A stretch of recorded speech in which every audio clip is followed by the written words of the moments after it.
I think I'd be inclined to mention three rather than just one. They're all of very different kinds. The first concerns my wife's health. About 15 years ago, she succumbed to a severe form of breast cancer, had a double mastectomy, and just about everything that could go wrong did go wrong. It seems like such a small thing to talk about it, but she took allergic reactions to all the anti-nauseants, which meant that she was so sick, so ready to retch, that after another round of chemo, for example, I couldn't sleep in the same bed because if I rolled over, she'd start to retch. The motion was already too much. I slept on the floor. So for months, I did the shopping and the cleaning and looking after the kids and so on. And it wasn't at all that it was hard. We took vows for better, for worse, in sickness as in health, till death separates us. It wasn't that I resented it. It wasn't that in the slightest, partly because I come from a family where my father exhibited Christian grace in looking after my mother during her 9 years of Alzheimer's, never once complaining.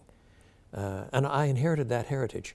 But there was an emotional depletion to it all. It wasn't just the hours or the energy levels, it was the emotional depletion that I probably didn't recognize fully until some months later. But there were some moments of spectacular grace in all of that too.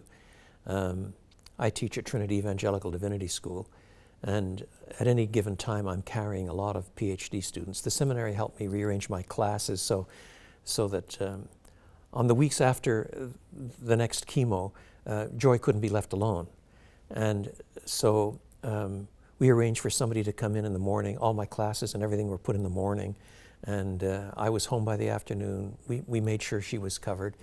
And then I began to notice that normally PhD students hand in the next chapter of their dissertation.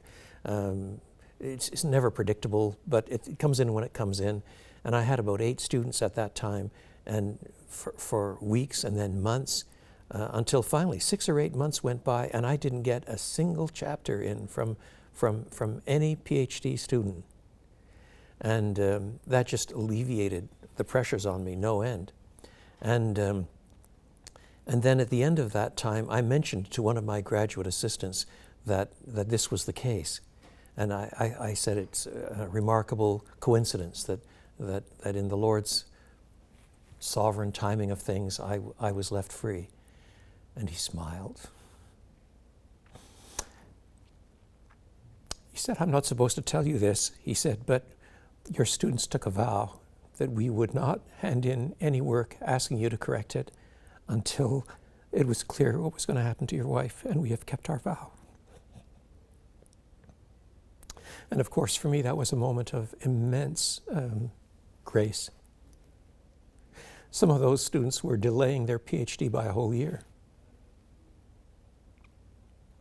And of course, I wouldn't have experienced any of that if it hadn't been for my wife's illness. Then 2 days after this is the second one, 2 days after we received the diagnosis regarding my wife, I received a letter from one of my closest friends. He had been in the ministry for about 30 years. He was announcing to me and to 5 others of our mutual friends that he was abandoning his wife and children and was declaring himself a homosexual. And I have to tell you that my wife and I wept much more over that friend than we did about the cancer. I've seen ministers come askew for one reason or another over the years, but that one was close to me, and that one was a hard time as well. Not because it rocked my faith, but because it was crushingly hard on all kinds of joint friends and projects, and this man was extraordinarily prominent. Many people saw him as the new John Stott, and that was a difficult time. But again, it was part of the Lord's grace to remind us that Jesus had his Peter, and he had his Judas, and Paul had his Demas. Still we're called to be faithful, and if we are faithful, it's to the praise of his glorious grace.